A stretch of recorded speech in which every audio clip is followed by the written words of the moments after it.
Desnaturação de proteínas. Desnaturação de proteínas é quando a proteína, já na sua estrutura quaternária, se desfaz. Então, a estrutura quaternária de uma proteína, ela se desfaz, e então a proteína perde a sua função. E como que essa desnaturação pode acontecer?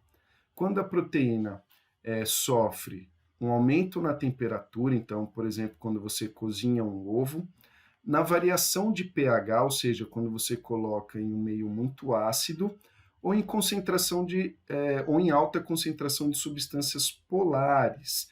Então, alguma substância faz com que essa proteína se abra, a estrutura quaternária seja desfeita. Então, esses são os fenômenos que afetam na estrutura e na função da proteína. Por exemplo, existe remédio para vírus? Não existe um remédio para vírus. Então, quando a gente pega uma gripe, a gente toma remédio para os sintomas.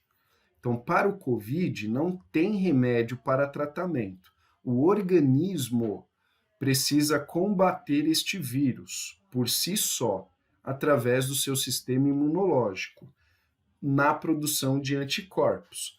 Na tentativa de reduzir o efeito do vírus, que é basicamente feito de proteína, então o seu envelope é lipoproteico, então tem gordura e proteína, então a gordura é quebrada pelo detergente e a proteína é quebrada pela elevação de temperatura. E a sua cápsula ou seu capsídeo, ele é proteico.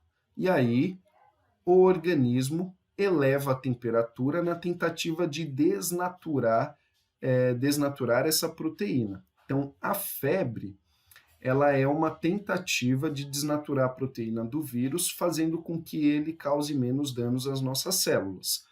Porém, a febre, por um tempo grande, ela pode também provocar a desnaturação de proteínas do próprio organismo.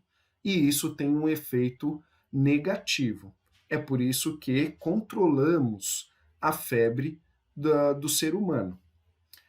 Quando a gente tem uma febre muito prolongada, então uma elevação de temperatura por um longo período de tempo, as proteínas, por exemplo, dos neurotransmissores começam também a desnaturar.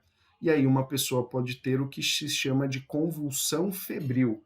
Os neurotransmissores regulam as informações nos neurônios.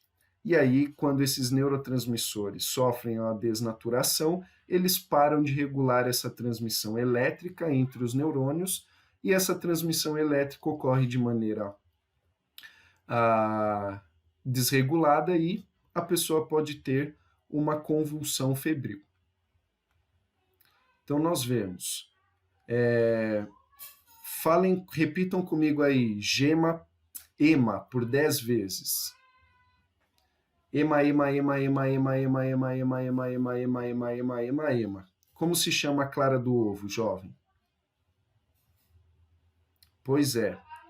A clara do ovo, quando a gente esquenta, ou até mesmo quando a gente joga uma certa quantidade de limão, ela passa da sua coloração transparente para a sua coloração branca. Isso quer dizer que a proteína perdeu a sua função. Ela desnaturou. Beleza? E aí, quando a desnaturação é útil? No preparo de alimentos e na defesa do organismo. Quando a desnaturação é perigosa? Quando a temperatura do corpo se eleva muito e por muito tempo, ela pode levar a algumas consequências graves. Nós já vimos as funções das proteínas. Então, é nutritiva, é hormonal, é transportadora, estrutural, de defesa e catalisadora. Tá bem? A função estrutural da proteína. Ela forma o citoesqueleto. Então, cito é o prefixo para célula. E esqueleto é uma estrutura de sustentação. Então, a nossa célula tem um determinado formato graças às proteínas que se ligam de um lado da membrana plasmática até o outro, então dando para a célula o seu formato. Então, citoesqueleto. Outras funções estruturais. A queratina, nós já vimos, forma a pele, o cabelo, a unha. O colágeno dá elasticidade para a pele. E a albumina é a proteína do plasma sanguíneo, que ajuda também na cicatrização de determinados ferimentos. Tá bem? Então, nós já vimos aí as funções em uma aula passada. Estrutural ainda, actina e miosina são as fibras proteicas musculares. Uma puxa a outra, fazendo o músculo contrair e relaxar. E a fibrina, que também é uma proteína do sangue, e ela está, de fato, relacionada à coagulação, ao fechamento de ferimentos. Tá bem? Função de defesa. Então, toda vez que um organismo estranho entra no nosso corpo, ele é chamado de antígeno. Então, o antígeno é uma proteína que causa doença, a proteína de um patógeno. Então, para cada antígeno, o nosso organismo produz um anticorpo. Lembrando que o anticorpo tem ação específica. Então, para o vírus da catapora, nós temos o anticorpo específico para o antígeno da catapora, que não vale para outras doenças, nem virais, nem bacterianas, só vale para catapora. Então, quando a gente toma a vacina da gripe para esse ano, a gente está imune, talvez, à maioria das cepas de H1N1, mas nós não estamos imunes às cepas da família SARS, do Covid-19. Então, não é uma gripezinha, é um tipo diferente de vírus até. Então, a ação de defesa, a ação dos anticorpos, tem uma ação específica. Para cada antígeno, um anticorpo diferente. Beleza? E isso forma o nosso sistema imunológico, os glóbulos brancos do nosso corpo, os linfócitos T e os linfócitos B.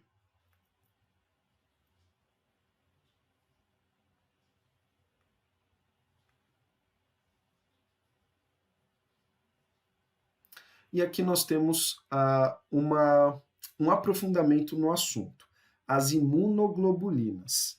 As imunoglobulinas também são proteínas de defesa, tá bem? Como que tanto elas como os anticorpos agem? Elas não destroem o patógeno em si. Os anticorpos e imunoglobulinas fixam no patógeno. E uma imunoglobulina ou um anticorpo atrai o outro, formando uma massa de patógenos. E aí esta massa de patógenos, este volume de patógenos, é digerido por um outro glóbulo branco, o macrófago. Então, nós temos aí, através dos glóbulos brancos, uma linha de defesa do organismo.